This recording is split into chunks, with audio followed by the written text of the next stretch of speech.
LM317 adjustable voltage regulator IC. Generally इस regulator के 3 terminals होते हैं। पहली टर्मिनल्स को हम एडजस्टेबल पिन कहते हैं, सेकेंड टर्मिनल को हम आउटपुट पिन कहते हैं और थर्ड टर्मिनल को हम इनपुट पिन कहते हैं।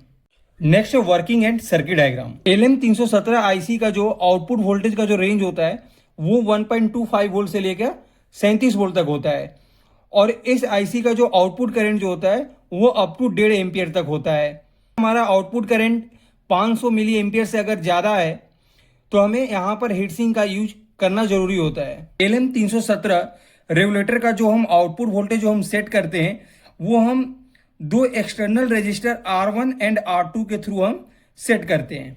अगर हम सर्किट डायग्राम की अगर हम बात करते हैं तो जो R1 रजिस्टर होता है वो आउटपुट पिन और एडजस्टेबल पिन के बीच में कनेक्ट होता है और जो हम R2 रजिस्टर जो हम लगाते हैं वो हम एडजस्टेबल पिन और पावर सप्लाई के टर्मिनल से हम इसे कनेक्ट करते हैं और जो पावर सप्लाई का जो पॉजिटिव टर्मिनल होता है वो हम इनपुट पिन यानी पिन नंबर 3 पर हम कनेक्ट करते हैं। जो वी आउट का जो फॉर्मूला जो होता है वो होता है we reference into 1 plus R2 upon R1, जहां पर वी रेफरेंस का जो वैल्यू होता है वो होता है 1.25 वोल्ट।